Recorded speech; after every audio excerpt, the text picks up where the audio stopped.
Hello, welcome back to Noita. We're gonna speedrun regathering this stuff, and then I'm gonna continue talking about my D&D experiences and world building and stuff, because people seem to really like it quite a lot, which is awesome, because I really like talking about it quite a lot. Now, if you'll excuse me, I completely forgot to do one of these today, aka healing. Which is the only effective way that I can really do it right now. Kinda unfortunate, I know. I really wish I had more, like, damage reduction. I know I was complaining about this earlier, but it's surprisingly difficult to find spells that reduce damage dealt. Most of them are damage buffs. Or, at least, if they modify damage at all. They are damage buffs, which is kinda inconvenient when you want to buff your healing. Which, by the way, I think it heals always a max of like 9, so there's really not a point to reduce it too much. Or there's not a point to reducing it after a certain degree. Which, you know, kinda unfortunate, but not much you can do about it.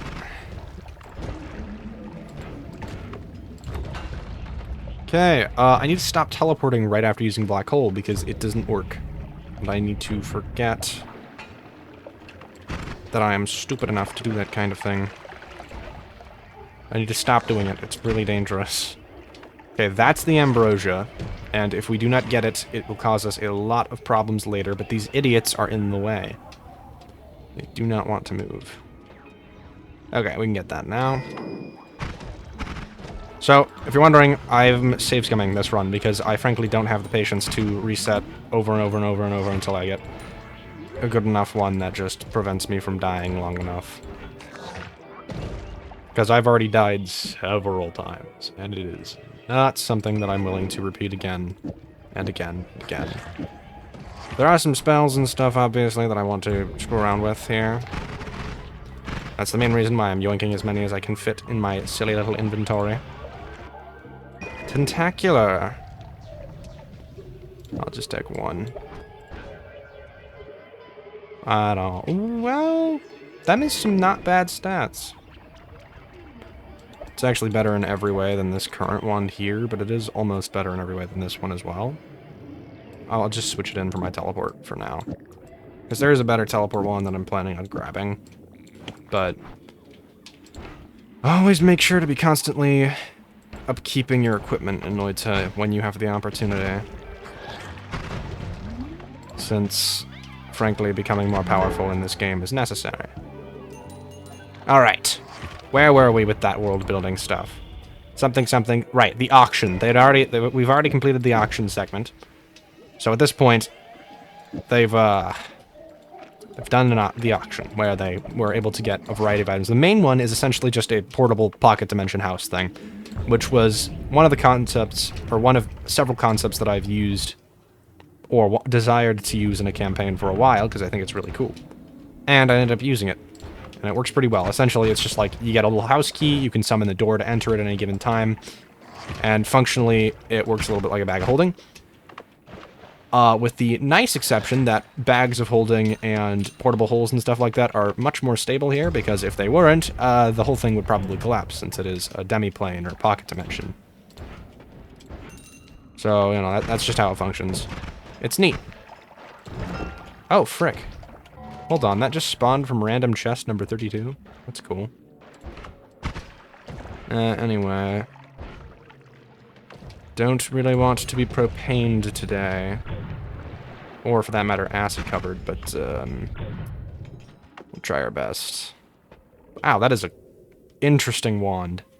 825 is kind of nuts, but everything else about it sucks. Guy looks like he's got glasses on or something. Mischievous little goober. Alright, so... yeah, this house is the main method to travel, and since one of the players is a paladin, specifically with devotion, they get spell summon steed because they were 5th level at this point. From a whole lot of incredible role-playing and luck. Now, I think I didn't mention this, but that is important in a minute. Because that is all stuff that will be related soon. But first, we have to get through with, what do you call it? Right, the main thing. So, these rich guys that they got their stuff, their free magic items from, which they were given in the shop after the initial unveiling of several of these items. These rich guys are like, hey, these guys are against the government. We are also against the government. Now, that doesn't make them morally correct. In fact, if anything, they're not very good people. But it does mean that they're willing to do certain things in order to get what they want. And at the time, they want the players to investigate Chiron. I think I mentioned this last time, but I'm just making sure that I recap it for my own sake. So, Chiron, he appears to be a lizard folk. Now, I didn't mention the players have a fun discount card thing, which I only gave to them because, again, I roll for it. A bunch of stuff, and I always roll obscenely high. For the players, anyway, not for me. When I'm rolling for the enemies and stuff, it's always as low as possible. It's kind of funny and kind of sad and annoying sometimes. Yeah. It's unfortunately, consistently not in my favor. But I'm trying to find ways to work around that. Is this wand any good? No, it kind of sucks, actually. We will probably be getting rid of it then. How about you? Do you suck?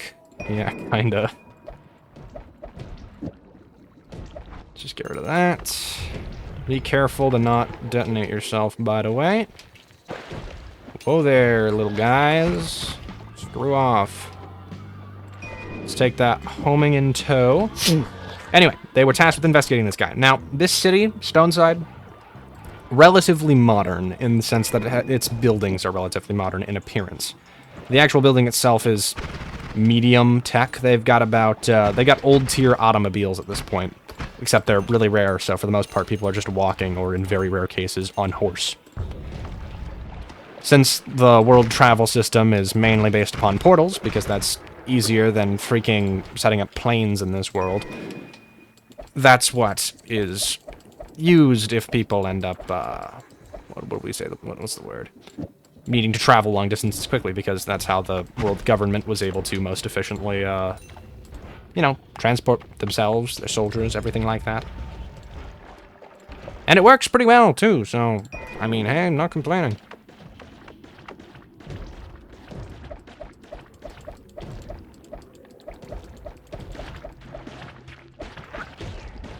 Let me just do some switcherooing real quick.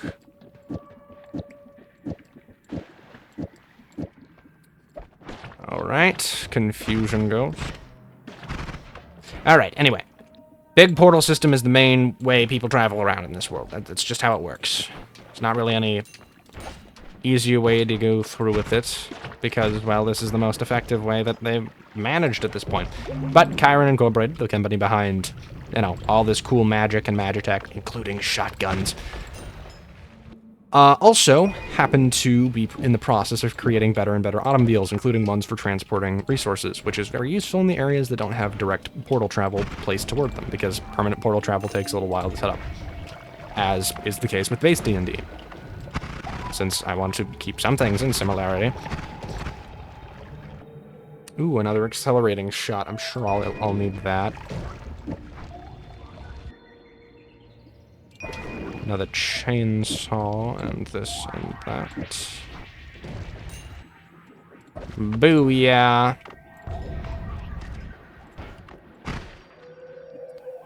Add mana! Love that. Just stealing some spells for my own personal benefits. Love doing it. Alright, we seriously have found such a small amount of damage reducing spells. Okay. Wow, those take forever to despawn. Holy frick. Okay. You are my storage wand. You will store this and this. Great, thanks.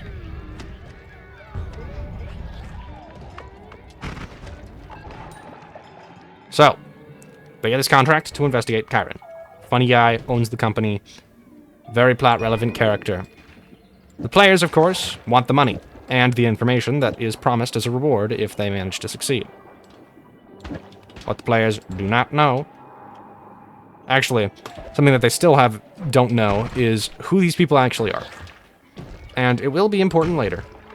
But essentially one of them... Their general appearance is that of businessmen. One's just a regular human with a monocle, top hat, business suit. All them snazzy things. The other is basically hidden in a cloak through the entire conversation, and in fact all of the encounters the players had with them. But they were discussing some sort of business around monopolizing upon Chiron Incorporated's new creations while the players initially met them. Of course, because of the silly little antics of the player characters, aka one of them was trying to use invisibility because they were maybe not trying to steal certain items for free stuff, and because of the fact that the shopkeepers have true sense, because I'm used to this kind of crap being pulled. Or not true sense, true sight, because, to be frank, the players have been stealing very capably. And by the players, I mean some of the players, and by some of the players, I mean like one or two of them, who are just obscenely good with stealth, and roll disgustingly high every single freaking time. With their, like, +7 bonus in stealth, or +12 bonus in stealth, or +18 bonus in stealth, or whatever the frick it is at this point. So, of course, I'm giving these guys the ability to see through invisibility. And because he notices this, he's like, dang, stupid government bullcrap regulations. And that piques the interest of these guys. They're like, you dislike the government. Anyway, that's essentially the most basic possible summary of the initial encounter. How they came to decide, yes, we shall be granting these idiots our, we will be calling these idiots our beneficiaries.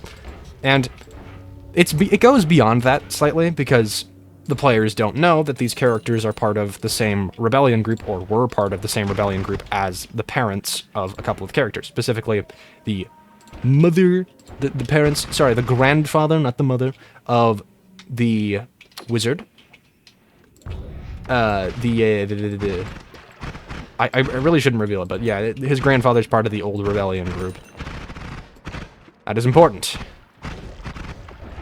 Of course it's important.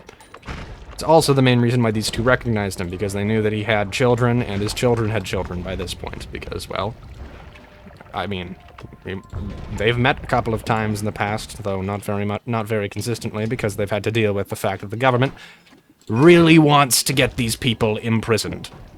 For good reason. They caused a lot of trouble, and it's very difficult to cover up things that are still out there. Which includes people. Brick! I've got to redo this again. Okay, that's fine. It's only been like 10 minutes, 13, whatever. Who cares? Okay, File Explorer. Anyway. That's their whole reasoning for deciding, I think I recognize this guy and his general distaste for the government. It's also really plot relevant, because they know what's just happened with his grandfather, who very recently was taken into custody for his supposed actions, and is now going to be tried in a court in a couple of months, in-game months, which they have only really recently figured out thanks to Chiron and the information being relayed to them through a couple of quest thingies. But yeah, they've managed to do some stuff. Anyway. Quest is to investigate Chiron's current operations, what stuff he's developing, all that crap, all that jazz. Turns out, he's making a bunch of weapons. Like, quite a lot of them, actually. And developing a new material, a resource. Something that is basically just shoving souls into steel. And also a bunch of, flash and other organic matter to create bloodsteel, which is essentially an adamant tier piece of metal that is very strong. And, of course, difficult to make, but valuable. Valuable? Valuable. Come on, focus. Unfortunately, the players are discovered in sneaking into this big company building, because of course they are. The freaking paladin somehow manages to 20 deception every single freaking roll over and over again until he gets insanely unlucky, and I manage to get a high roll with a very high insight character after many fails, because he made an entire, like, 3-paragraph speech to try to convince the freaking CEO of the company, Kyron, the funny lizard folk looking guy, into giving him, well, really just to getting information out of him, and as a distraction for the other players in order to, you know, sneak them away and stuff. Which worked surprisingly well with how high he rolled. It was insane, and I gave him advantage because it was, like, well written. Like, this guy made a whole business speech about advertising and how they could improve profits and stuff. And I realized that it was, like, this... I'm sorry, it's just surprising to me at how insanely... how much that these people are dedicated to doing stupid crap like this. Because that's not the kind of thing that I would have expected from this person. Right? Like, this guy's... he's cool and all, but I didn't expect that from him. Actually, I didn't expect any of them to make full-on speeches. Was just surprising to me when it happened. At all. Okay. I need to get the ambrosia. And I need to get these wands back much more carefully. Dude. There's just so much danger in this biome. Holy...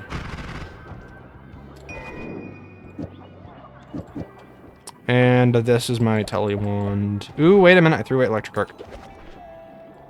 I don't want that.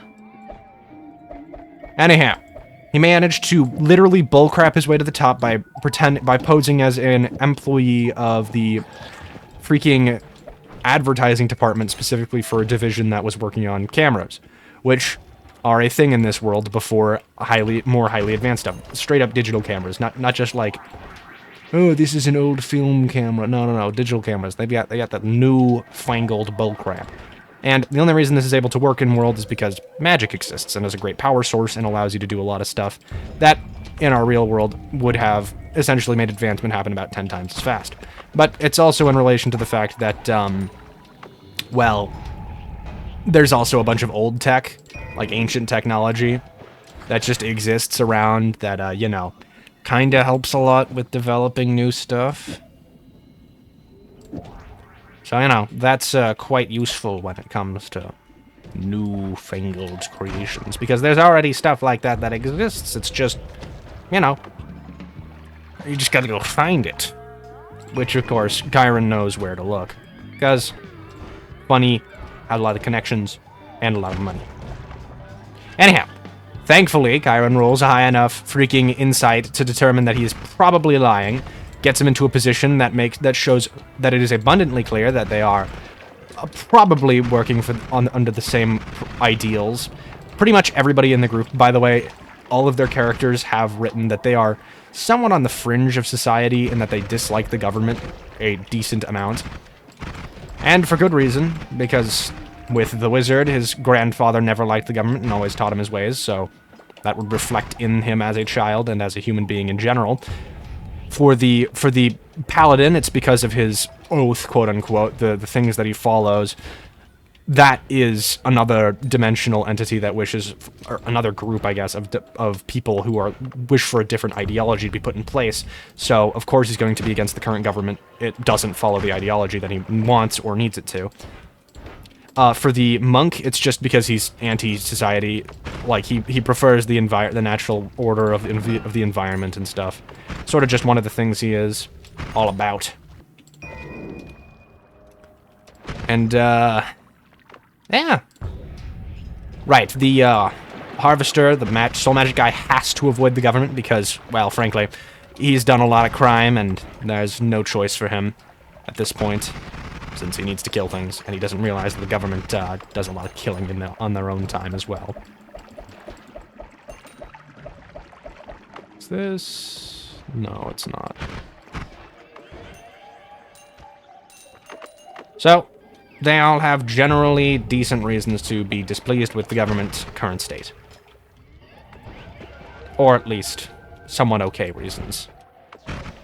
Which certainly helps in the fact that naturally, some of the characters are naturally distrusting. Also, what's his name there? Let's see here. Shilly guy? Something like that? Right, the cleric, that's what they're called. The cleric doesn't necessarily distrust the government, but he also doesn't necessarily trust anyone. Because his father went missing, and when he was basically traumatized, really, to be honest. The only person he really trusts is his god, because, well, it's a god. And also because of the fact that it's a god of knowledge, to be specific, and it knows pretty much anything, and has a very hard time lying. And by very hard time, I mean it just doesn't. Because there's no reason to, ever. At least from the perspective of the god, whose name I still will not be revealing. I should explain the story behind all the gods in the world, but I'm too lazy to do that right now, so I'll just wait. Do it later, maybe. For now, though, it should be stated. What it is, I don't remember, because I'm freaking terrible with my memory. But it should be stated. There was something I was going to say, and it was really interesting and important, I think. Ooh, what? Holy frick. Look at that mana recharge rate. That's kind of nuts.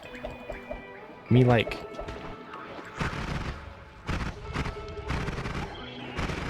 Yeah, so we really want that, add mana kind of badly. Any damage reduction for the love of all that is holy.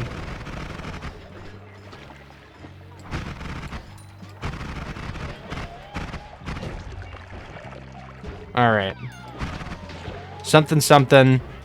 Distaste with the government. Anyway, right, the interaction with Chiron. So, once they determine that they're reasonably affiliated, same general team, I guess, same political stances, something that they realize is Chiron isn't exclusively selling to this government. And he isn't exclusively sponsored by this government, the main world government. He's also being partially sponsored and willingly giving resources to another government, or I should say another set of governments. Those being one of the only nations currently with peaceful, what's the word? Peace negotiations going on with the main countries, the main nation, I guess. That being the Magistrate, as it is called. The only group that is currently in peace negotiations, while another group, I say, set of, more like a sort of unaffiliated set of city-states at this point, is a conglomeration of different groups with different political views all banding together to prevent themselves from being taken over and absorbed into the Magistrate, which is something that they have done exclusively because they don't want to have that political freedom taken from them. They want to keep their current and initial political state. And their reasoning for it is somewhat simple. They don't like carnomancy, and they don't like the methods utilized by the Magistrate to keep themselves in power. Something that is somewhat hidden by the Magistrate, aka kidnapping people, like a lot. I say kidnapping, it's more like forcing into custody, to be legally precise with it. But it is still, you know, basically just kidnapping.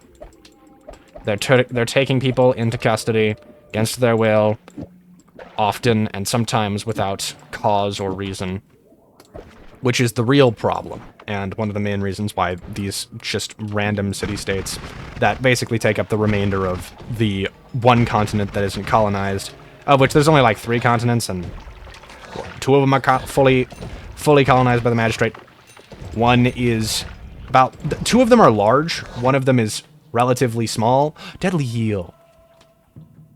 That's a good one. It does do a yucky amount of damage, though, so we do have to be real careful with it.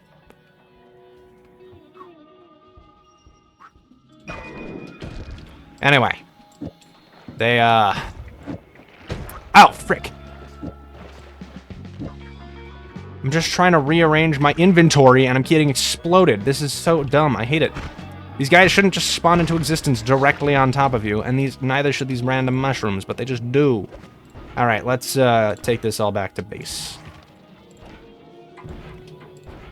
I was hoping to get, like, some Tyka Suava, but I guess we can get that relatively easily at this point from Sky Shop.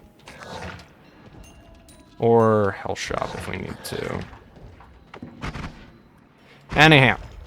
So, because they're found out, they need to do something for Chiron so that he won't automatically report them to the magistrate, because, frankly, they did break in, and in order to get in the first place, they used a fire exit by heavily damaging the thing.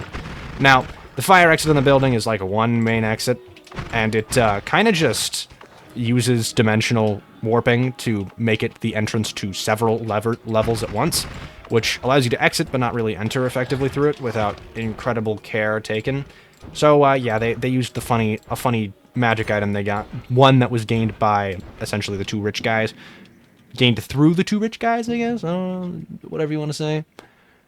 Which they, very legally, obtained. Does copy trail ones harm us? I should check with this first and heal up.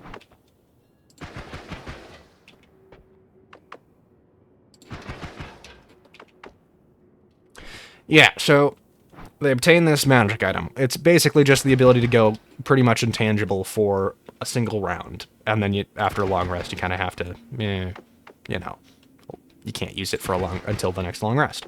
You have to be attuned to it, and it's essentially just a dagger. But when you go intangible, you also can't attack enemies, deal damage, or take damage.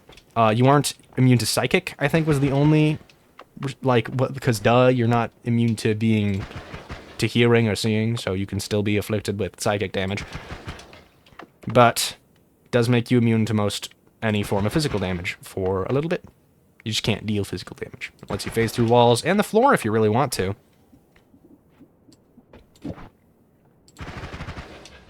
Ooh, okay, that's a lot better for healing.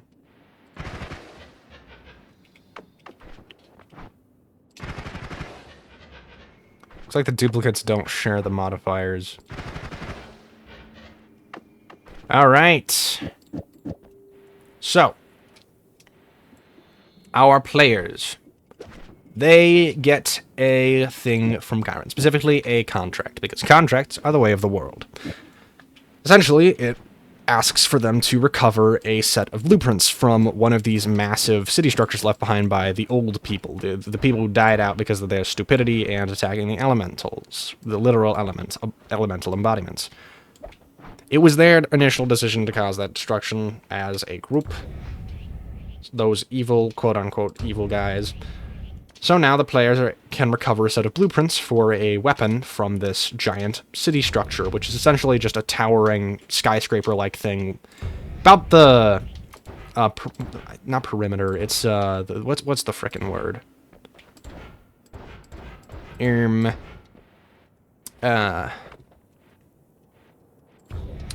has, like, the circumference, I guess. The base's circumference is about that of... whatchamacallit? A small town.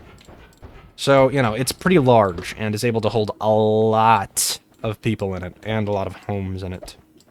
Which is, you know, nice, but can be inconvenient for traveling around it. Now, the players, of course, kind of have no choice in this. Well, I mean, they do have the choice, but they have clearly worse option, and I know that they're not going to take it because they're reasonable people for the most part. And hey, there's also money and information offered as a possible reward. Because they're important blueprints. Like, pretty important to a pretty incredible degree. Anyway, important blueprints for a special weapon. The weapon they'll find out the actual nature of later, but that is not really something that matters too much. What does matter is, did I not get the freaking atom? Are you kidding me? Alright, hold on. I'm gonna back up this real quick for safekeeping purposes while I talk about my stupid imaginary bullcrap. Copy. Actually, make sure it's updated all the way. Then copy. Delete old save. Then paste. Alright. So, recover special blueprints from this structure. Of course, they make their way over, and using their newly acquired items, their special tech, essentially the key, which they just store everybody in the house while they have one person do the traveling, that being their paladin, because he's got a horse. Makes things a lot faster. Now, they initially asked if they could buy a car, And the price was far too much, even for the money that they currently had for the type of model that they wanted, which, thank goodness, because for all the love of everything, if they had a car at this point, I don't think I could handle that. Giving them somewhat overpowered magic items is okay, because I like that. It's more fun that way. But giving them a car at this stage of the game is just absurd. Like, I can't handle that crap. I wonder if Piercing Shot, Deadly Heal will kill me instantly. Well, I guess I could test it on a random enemy, but I don't think it'll kill me instantly, and we just, like, saved, so it's fine to test it, I guess. Okay, yeah, so that can kill me, and very likely will kill me if I don't reduce its damage significantly further. But, now... Oh, hold on, wait, nope. No. We have to go add manas. I know there's at least 2 in this general biome, I just need to find them. That's the hard part, because I'm blinder than a freaking mole. Seriously, I am so bad at using my eyes.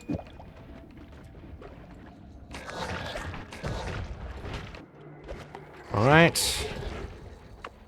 Dude, literally how? Literally how? These stupid tiny yellow mushrooms are the worst. So, they head toward this structure, which, by the way, I'm just going to tell you now, they're called obelisks. Why? Because first, it sounds cool. Second, they're very large structures that tower into the sky. It's also a great descriptor for what they actually are. But you can also call them old cities if you feel like it. That would also be accurate. Now, these good old players are smart enough to know how to deal with the general area, so they're very careful initially. Now, what they find outside of the obelisk when they initially get towards it is very slowly the sort of plant life around it looks more and more like it's just dead. And when I say dead, I don't mean, oh, it's like blackened and decayed. No, it's like it has no leaves, like winter has passed. But most of these trees are evergreens. It's a heavily forested area. And most of these trees are like evergreens, so the fact that they have no leaves and are turning black is concerning because they don't look decayed at all. In the sense that their wood is still very much so integral, functional, and very clearly works as wood. Anyhow, that's completely unrelated. And totally not important later. Wink wink, nudge nudge, loud screaming sound effect. And I explode myself once again. Great. I hate having to deal with this many, like, stupid tiny enemies without any form of piercing damage that I can ever gain access to.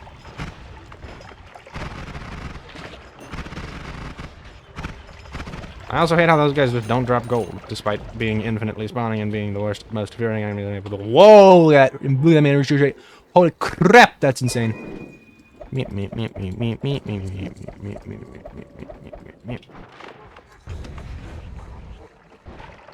So, they head toward the obelisk. Outside, they find all these funny, almost dead-looking trees, but they also find some of the townsfolk. Specifically, the baker, who is basically just a granny and a dwarf. What is it called? The general store owner. He's just like a guy who owns a general store, which is surprising because you'd think that a small town wouldn't have such a thing, but you know, he's there. He exists. That is absolutely terrible. I hate that enemy type. Anyway. Yeah, so they see them and they're like, what the heck? Oh yeah, and the town drunk, who is also a bard, who is also an elf. Which is like 14 different things, but they're all important for his character design because he knows more stuff than he should, which is important for his character design. Ooh, I love shielding. Thank you very much.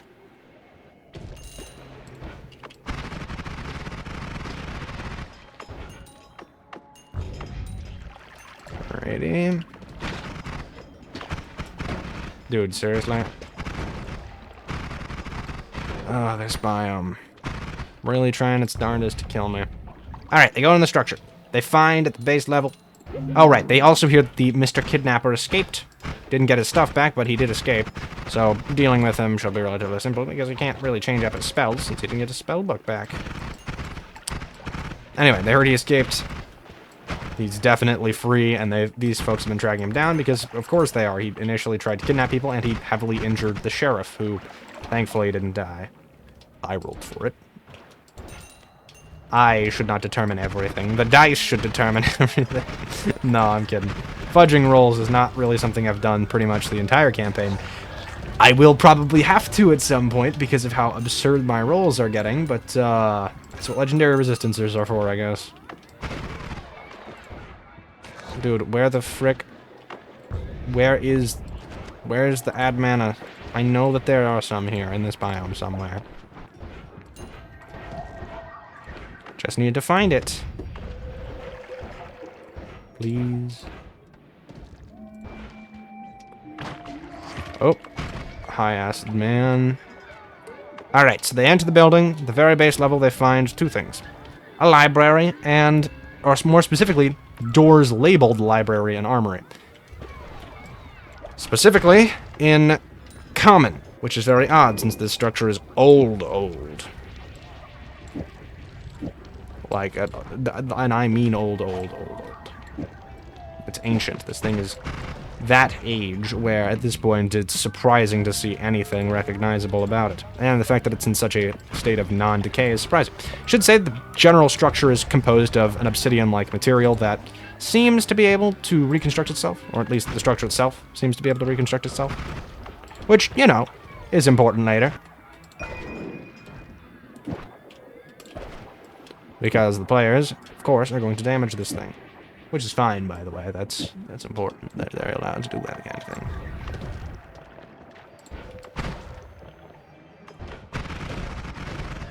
Alright.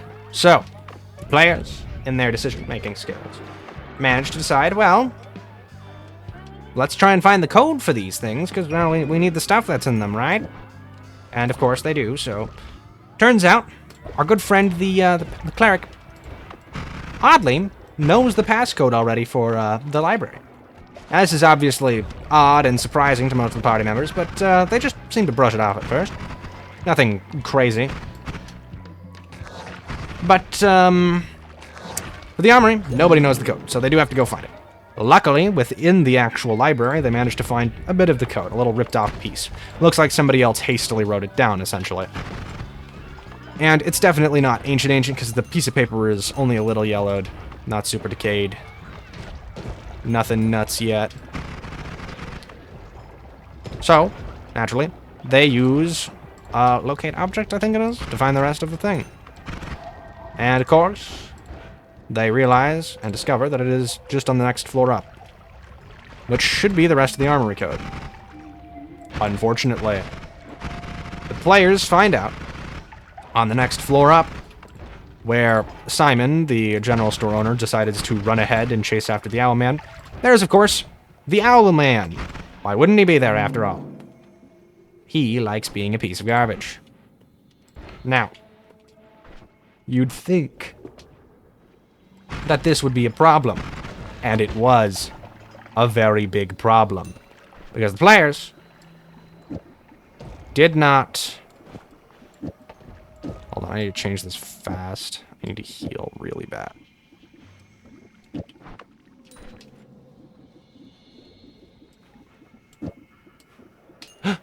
No, you are not killing me just yet. Nuh-uh. What? How is that too much mana cost? Doesn't it cost 15 mana total? Jeez. What? Huh? Oh. There we go. Okay, so for some odd reason, doing this works best. Huh. Okay, I think I understand why that works. Just a little bit confusing to me. I think I've got it. You know, I don't think it's actually hurting me at all. Is that from decelerating? Or really any of these? No. I guess this just doesn't feel like hurting me today. That's nice. Anyway, let's pick those up. We can just throw some cheap modifiers on here as well. Cheap or free, preferably free. There we go. Alright, so they go back to investigate. Because of course they do. Why wouldn't they? It's smart to do that right now. Well, no, they don't actually. They get the Owl Man. They fight him. Because of course they do. Now, he's got several abominations with him made out of flash magic, carnomancy, whatever you like to call it. Whatever you fancy. And, they're pretty strong. Now, I designed them with the intent that, oh, well, they should get like a +6 and a +5, because I roll obscenely low, and my players' armor classes are, like, you know, average at about 16, despite being casters mostly. Like, a couple of them have 12, and then a couple of them have 20. And by a couple, I mean the paladin, because he's the paladin. The monk can get up to, like, not 15, what is it, like 21 AC? Something weird like that. It's a whole bunch of nonsense. And completely unrelated right now. What's important is the fact that even with a +6 or so to hit, these monsters missed almost every single shot that they got. Most of the skeletal ones were made out of mismatched bones, sort of fused together and a little bit melted, sort of, at the seams, connected barely by what appears to be tendons and flesh at the joints. Now, that was the best way I could describe them at the time, and is still the best way that I can describe them, because I forgot to prepare an actually better explanation for this episode, because I didn't expect to be talking about it at this point. But I am, you see. So, of course, players make the wise decision to murder these things, because they're evil, demonic-looking abominations. They're really just flesh things. Now, the other ones used a similar appearance to flesh golems, that being a bunch of flesh seemingly melted together and mismatched from various places. Lumpy and poorly crafted, because this isn't the world's greatest carnomancer, and he didn't have much time to make his own defense system, so takes what he can get. Doesn't need to be perfect in appearance, just in function. Anyway, monsters, these flesh golems, functionally have a unique ability where they can jump in the way of their goober, the creator guy, in the off case that he is low enough on HP, and they need to, you know, protect him. And that's the thing with, I think it's a specific subclass of the paladin, defender, fighting style? Is that what it's called? Something like that. Where you can jump in the way of an ally within like 5 feet and take an attack that would have hit them, but you get to take it instead of them, which is awesome and cool and neat. And I think it's great game design. It's also scary and all, but, you know, that's completely unrelated. Alright, there we are. Healed back up to full. And still with no clue of where the frick these stupid mana spells are. Yes, Sandcave. Alright. So, they deal with all these monsters. Monk goes down once during the combat, but overall he's fine because their cleric is pretty good at healing people. He initially tries to use Turn Undead, which unfortunately these aren't undead, and I know that it's very sensible to assume the flesh abominations knitted together would probably be undead, but they are not. Which is something that I should probably modify somewhat, because to be honest, they are pretty disgusting and probably deserve to be considered undead by a lot of definitions, since some of the flesh is decayed at the bare minimum. Dude, where the frick? What? Where? Where is the add mana spells? Where it at?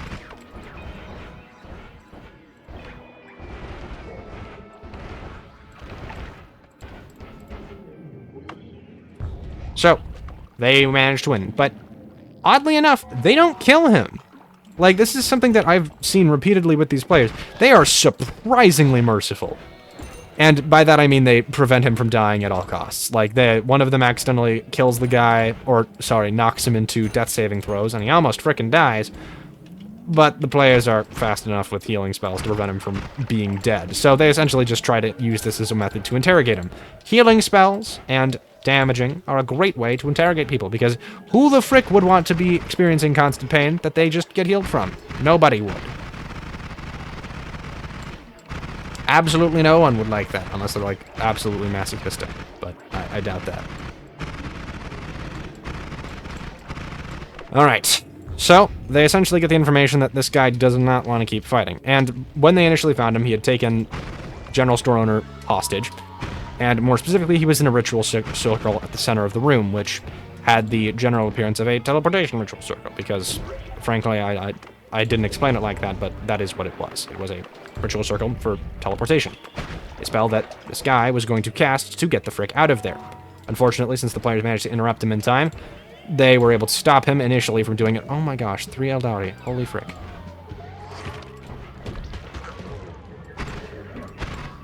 Anyhow, players managed to interrupt and knock him down, beat him up, get him unconscious, get information from him. And then, while initially, like, stealing stuff off of him, they find a photo in his pocket. One that specifically shows an image of this little guy, of a little tiny owlin, and a much larger one, holding hands. And it is definitely a photograph. It's an older one, though, using what looks to be either a Polaroid or, just old image capturing technology. Which means that it's old enough that it's happened a while ago. Notably, the owl kidnapper himself does not resemble the larger owl in the image. Which is basically just my way of saying, lol, that's his mom. And the players were like, oh dang, that's sad. Let's not hurt this guy. Anyway, they let him get away because they realize that he too is suffering. And, hopefully they're planning on not meeting him again, but they will, absolutely. He's important again later. They don't have to help him, of course, but they might, because they're sympathetic individuals, and sympathy is very important. Plus, he could potentially be a good ally later on, because of his knowledge and abilities. Alrighty. Now, all that healing feels so good. Holy crap. I wonder if I threw piercing on this, if it would kill me. No, interesting. Okay. Can I increase lifetime? Do I have any lifetime increasing spells? I guess I have orbiting arc, but I don't know if that's like a great idea to use with this. Yeah, no, because that can damage me now. Interesting that this doesn't do any base damage when it has piercing on it. Oh, that's kind of nice. Anyway, we can switch alpha out for... Phi, is it? Which one of these does the thing? Projectile. Okay, we want projectile based. So, probably want to remove of this, of that, and we can just move this around for now. And that should still work. Does not have the mana. Okay, the 140 cost of piercing shot really taking its toll, huh?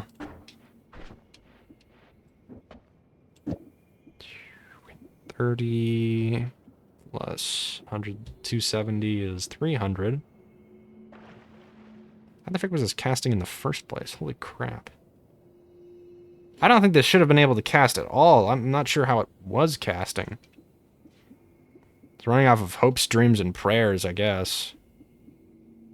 270 plus 30 from here is already 300, which exceeds the max mana that it could have been using. How the frick was this... Hold up. Wait a minute. Something ain't right. Still? Oh, copy trails, 150. Yeah, but that shouldn't... It's because Phi costs so much mana. We just need to get a better wand for this, then. I guess this does still work. Because this one's focused more... It's just the recharge time I hate. It's way too much. That's fine, though. We can make this work. As even with the level of stupidity that I hold within me, I can achieve great things. Let me make sure I hold on to the digging wand just in case. Actually, I kind of want to start making this into a weapon. How I'm going to do that is pretty simple. Basically just by doing this again. But then adding some more crap to it. Okay. And since this isn't a double spell, initially we need to go find our 2 spell cast at once. And I don't have a single cast 2 spells at once on this entire freaking thing. I do. It's right there. I just haven't been using it. Alright. Perfect. We want to vomit that in there. Okay. Now we have a somewhat effective variant of this, with the added caveat that we can add more spells to it. Caveat? Does it really freaking matter? Context?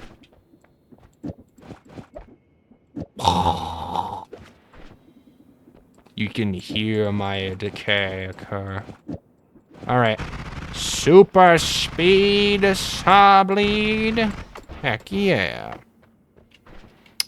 Now I just want to get divide by spells at this point. 1500 is still insanely good for that recharge rate, though.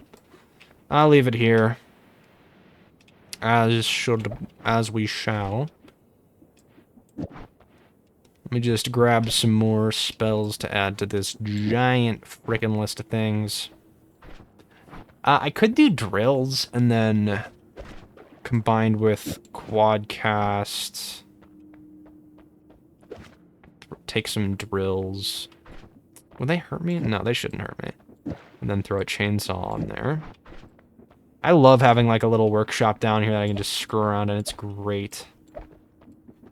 Makes making my own ones so easy. Holy crap. Okay, so this should just... Oh, yeah, that's gonna work great, I think.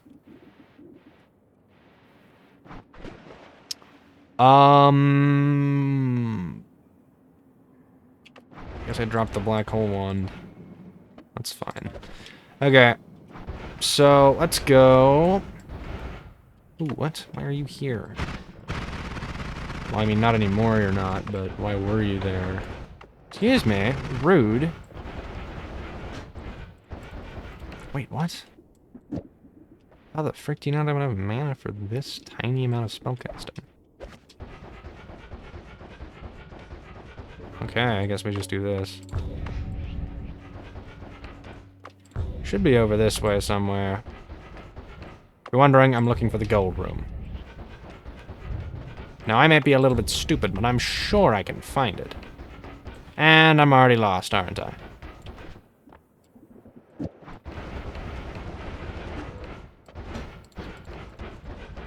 Well then, players go on, beat this guy, they notice that he had the code, and they let him teleport back to what is essentially just the underground area where most of the criminal organization takes place. And I say organization because organizing is a part of the activities done there, so, you know, it's on the list. Anyhow, let's get some gold while I talk about this. So, he escapes. The players are planning on never seeing him again, but they might, who knows. Anyway, they get these documents. They let the NPCs chill in their house. But they finally head to the armory. Now, something I have kind of glossed over is previously in the library, they did find basically a terminal, which has a bunch of information on it. Most of the information was corrupted data, but they managed to find a little bit of interesting stuff. Mainly, the first important thing, is several logs on testing on some sort of biological substance. Essentially, they were creating what appeared to be a bioweapon from what the players know. By combining a bunch of different genetic materials, they were able to create some sort of mix between mimics, oozes, and a variety of other things. And then they gave it a bunch of material, and that was their planned tool for dispatching the wind elemental. One of their initial strike forces would be this thing, and then they would set infantry in from the other side in order to most effectively deal with the elemental. Unfortunately, this did not work, as the elemental proved significantly stronger than their entire setup of everything, really. So, they ended up having to retreat and basically losing everything because of this. Money died. Those who escaped either went to another dimension, were, quote, ascended to godhood, or, you know, escaped into caves or into specific obelisks that were safe enough from the initial onslaught.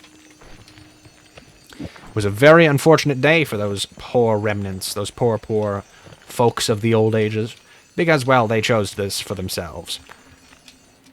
Nicely enough, though, there are some who remain nowadays, but they're not important yet, so we aren't going to talk about them. Anyway, bioweapon made, it was able to take on the traits of things that it consumed, but it could only consume organic matter, because, duh, it's made of goo.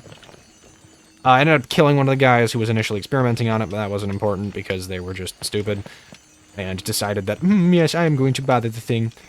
Anyway, they also found, with a very intelligent, aka Nat 20 on an investigation roll, they managed to find another set of not corrupted documents that were sort of hidden by the terminal, difficult to access, and made a pain to find. They appear to be blueprints in a language that none of the players can understand, with the exception of the cleric, but they didn't say anything about it. It's basically just denoting a tunnel with an incredible amount of insulation on the edges. It looked like it was descending deep downwards. Now, the players were able to very quickly deduce that it was going deep into the planet. Essentially a borehole that went down, but allowed for people to continue to have access to it. Interesting. They don't know what that means. I do, and I'll not tell everybody else here until I want to later. I might discuss this more on a live stream just because I think it's real interesting and it's one of my favorite topics because I made it all the frick up. Isn't that awesome? I get to make stuff up and have fun with my friends.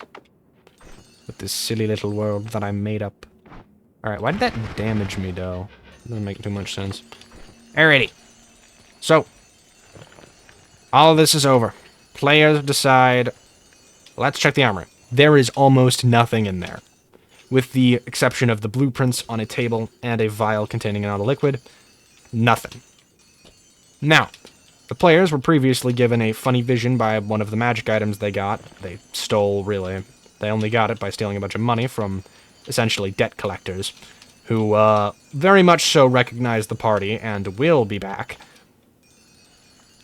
But after stealing those, they were able to obtain an item that is essentially a platinum crown, which contains some sort of being. Players don't know who it is. I will try to explain it a little bit here, but I want to be a little careful. It's essentially an old ruler, and the only reason they knew that it was probably worth grabbing was because, again, the paladin, who is an old individual, he's like 50, remembered an old fairy tale, and with the combined abilities of him and some others, they managed to roll high enough history to basically uncover most of this little fable, talking about sort of villainous angels who make very one-sided deals with people to grant them great power in exchange for incredible loss. Now, this crown contains the conscience of an old king, an old ruler. His exact nature or end name are not known by the players, and I haven't thought of a good name for him. I was thinking maybe just naming him like Midas or something stupid like that and being cliche with it. Because he wanted power, he wanted money, he wanted fame, and he wanted to lose his mortality. Which were some things that he managed to accomplish. But he didn't accomplish everything that he wanted to. Because he's now stuck in a freaking crown, pocket dimension type thing. He is, however, able to affect people's consciousness, and because of his unique abilities, kind of you know, like, what's the word? He's able to, like, create a psionic connection between two things. And through this, you're able to obtain telepathy. Anybody is able to attain telepathy through this silly little method. But it has a very massive caveat of kind of being like a massive pain, because you might just be controlled by the crown if you're not careful. And you have to roll pretty much everything when you put the crown on. Pretty much every type of saving throw. Because the darn thing wants to do everything in its power to gain a body. Now, it did mark two of the players, specifically the paladin and the wizard, because they both tried to put the thing on after multiple massive warnings, and by massive warnings I meant massive amounts of saving throws. They still put it back on again, because they're nuts. Now, something I've been refraining from doing pretty much the entire campaign is saying, are you sure you want to do that? So I can save it for a situation where it would be absolutely horrifying for them to hear it. Sure, something like that will probably eventually come. Oh, did I destroy the crystal key? Oh, that's not good. Alright, well, we can still get into parallel worlds relatively easily. Which we will be doing today. Because I need to gather divide by spells. And perks. And I don't feel like finishing this world, so... Let us adventure! Onward! Alright. So, players have this brand sort of thing in their mind that tells them that they are connected with people. Those people being, in this case, currently only their allies that they know of. There are, of course, other people who have been affected by this thing, but the players don't know of them yet, and they won't know of them for quite some time. Because they don't need to. Oops. Glad I brought gas blood along. Anyway, ambrosia. Switcheroo. Dee-doo.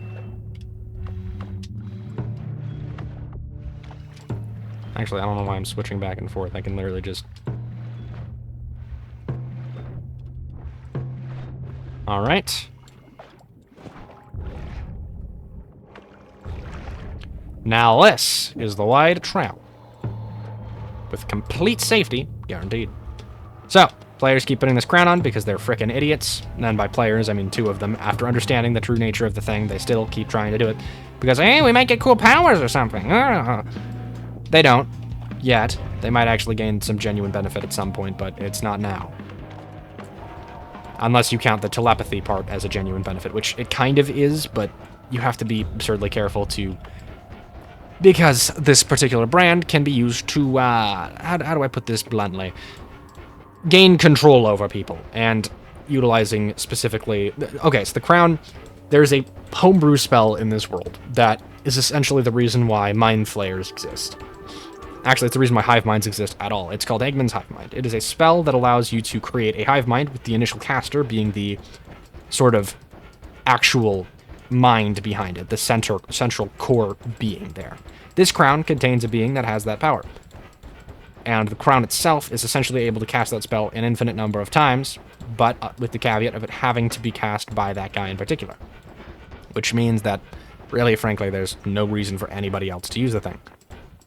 If he manages to get a full body back, he can gain immense power, because using this spell just requires your target to be restrained, unconscious, or willing, which is not very common, because who the frick wants to be put into a hive mind? Not very many people. I'm sure somebody probably would like to, but I can't think of any off the top of my head. And I frankly probably won't be able to, so I won't mention it. Ooh, circle of shielding. Thank you.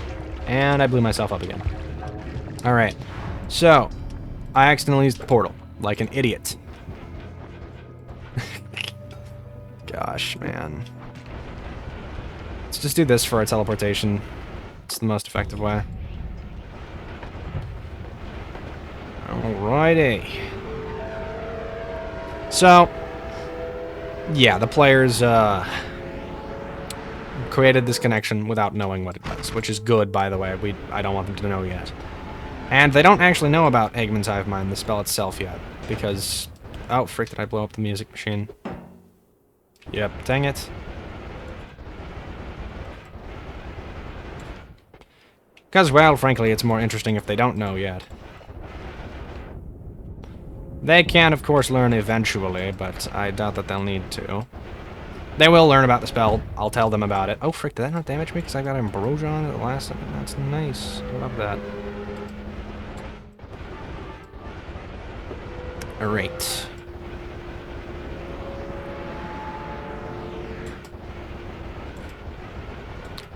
I'm trying to think real quick. Right, so in this obelisk, they find pretty much nothing of use. So, once they've managed to locate the blueprints, they take a long rest, because they tired. They need a nappy. They're eepy. Also, there's just a random chest here with frickin' the L spell. More like the W spell, am I alright, or am I alright? But yeah, Gamma's pretty nuts to get here. Excuse me, I have some exploration I need to be doing, thanks. Yeah, I don't care about that. So, naturally, they do this thing. Now, a cool magic item I give my players is essentially just an item that gives you a digging speed, which is really cool and awesome and stuff. Oh, frick, immediately explosion immunity. That's nice. Okie doke. Not done, not done, not done. Alright. Let's just throw this down so we can break these later. Because, of course, I'm going to break these later. Why would I not do such a thing? Anyhow. Mr. Monk decides he's going to climb up the entire structure using these funny gloves, which he's able to do. Eventually, after climbing for literally over a mile, because this thing is huge. Needs to be, after all. It contains a lot of people.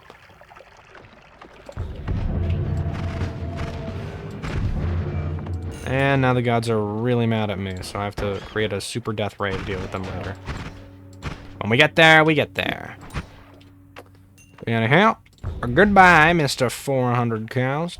Hello, Mr. Stronger Hearts. Oh, finally. Further lifetime increase.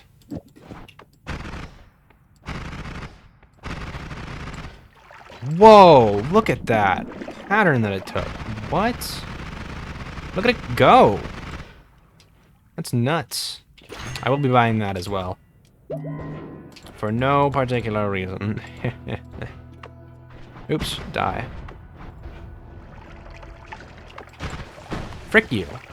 And your 2 million damage. Excuse me. No. Oops, wrong one. Anyhow, players managed to do their own thing. You know, get some interesting stuff from it. You know what happens as well? Let's see here. What was it? Something. Right, so the players dig up to the top of the tower, or at least somewhat near it. Or at least one of them does, because it's hard to go together when the tunnel sort of closes up behind him. But he manages to find a laboratory with a couple of logs that he has yet to go through, by the way. They haven't looked into them yet.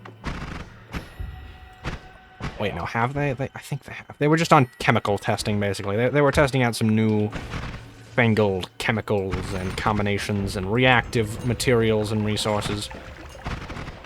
Which, of course, the players will probably end up using later. Things like with the ability to enhance stuff and whatnot. What perk have we over here? Ooh, faster ones is kind of nuts. Anyway, I should get out of here before that guy sees me. And we can come back to kill him later. When current condition is not so critical. And our actual power is good enough.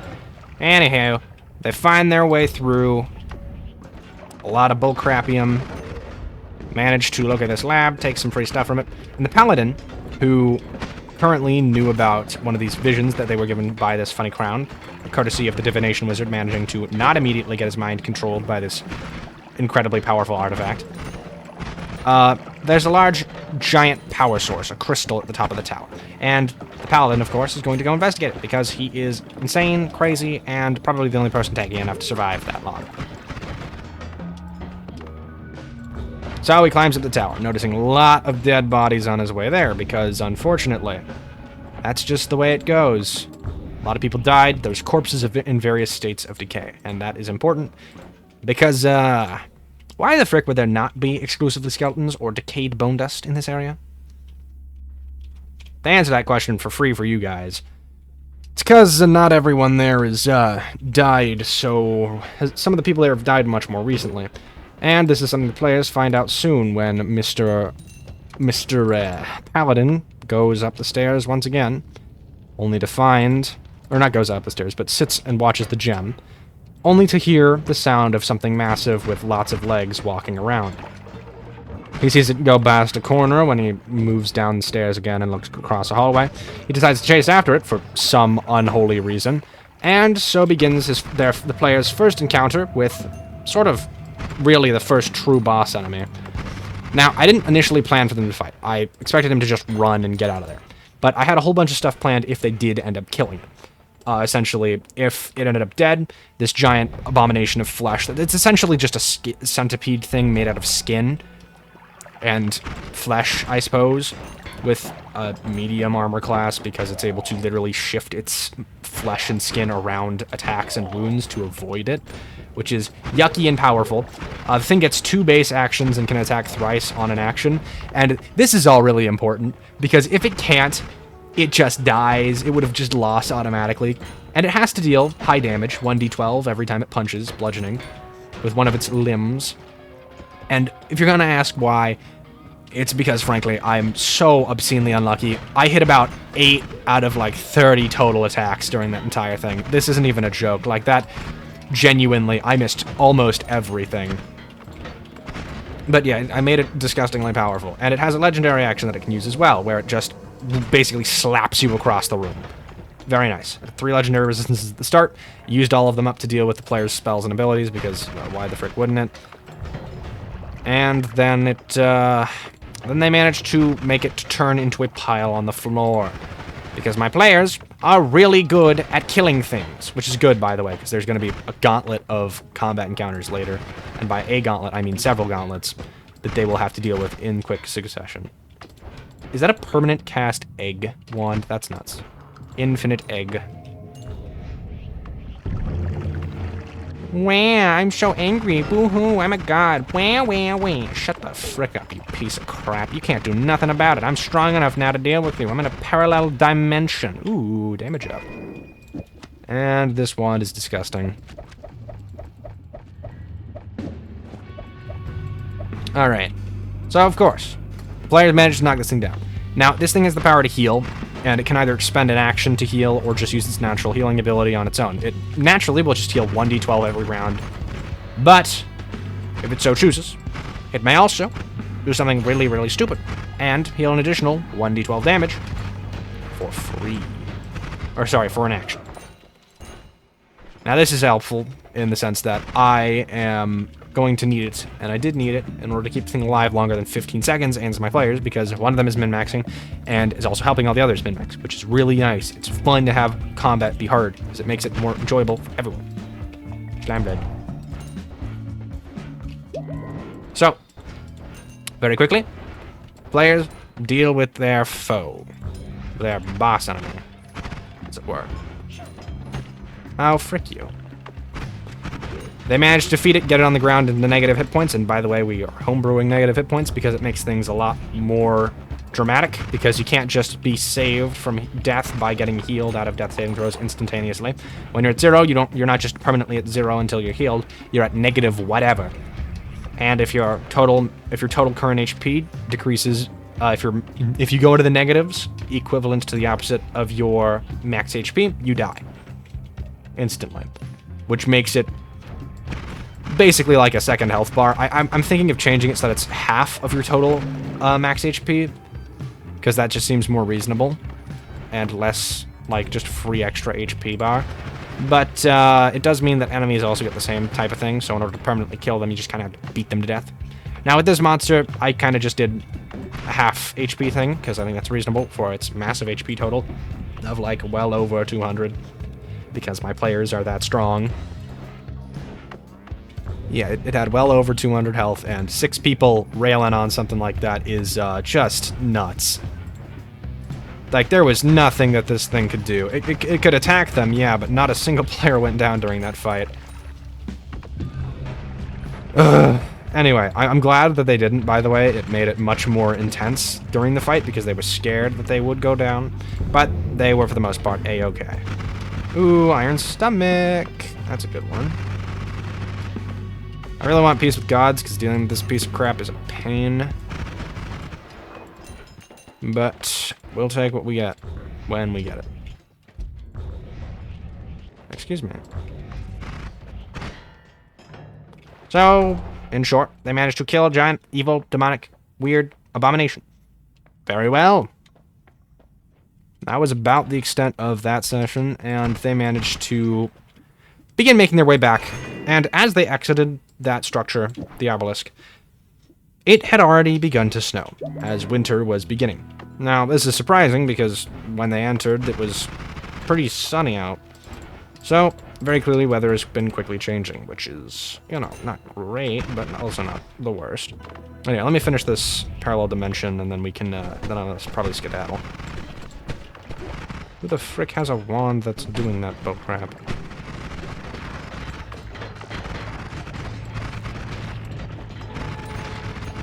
Ah, the vault.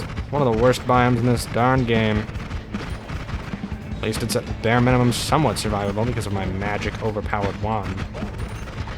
By overpowered, I mean barely enough to keep me alive. Holy frick, these guys are just stronger than strong.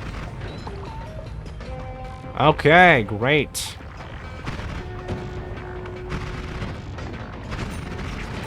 Dude, literally, how am I supposed to deal with that when my damage is this low? Alrighty. Anywho, anyhow, anyway. Anywho, anyhow, anyway. That's a cool combination of letters, I say.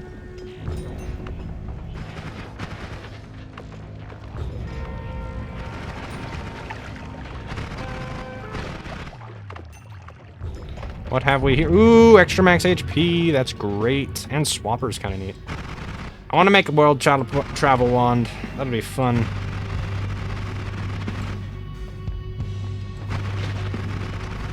So I can travel the world in the 7 seas. Alright, thanks for your contribution, Mr. Scott. Great Scott! Sorry, I had to make the joke. Alright. Booyah. Let me just make a couple of quick minor modifications to all my random crapum. Crapum? Crapium. Switch these two out. Switch this one in. And do I have an additional drill spell on me? No, but I do have an additional chainsaw for now. Until I can kind of get a double spell on there. Wait a minute. Just don't be stupid, Mr. Context. Booyah. I can probably even remove this, actually. I am able to do so. How wonderful. So yeah. Now we've got this thing. The Shredder. And I have yet to add this random damage modifier to it. Probably the reason why it's so weak. So, players go out. It's snowing. I think that's basically everything I wanted that I have available to mention today. That's the, sorry this was all, like, disjointed and I kind of had to stop talking a bunch. I had to focus so that I wouldn't die instantly inside of the fungus biome, you know, because that's a massive problem I tend to face. Death. We all have to deal with it all the time. Anyhow, thanks for watching. This one was a pretty predicted episode. We made it decently far. I think tomorrow I'll either stream our Elfcraft or this again. We'll see what happens. Dependent entirely what occurs. Again, if you enjoy listening to my stupid random bullcrap yapping, like the video and subscribe. Or whatever the frick the YouTube says. Do the YouTube things. Yeah. And most importantly, have a nice day. Bye!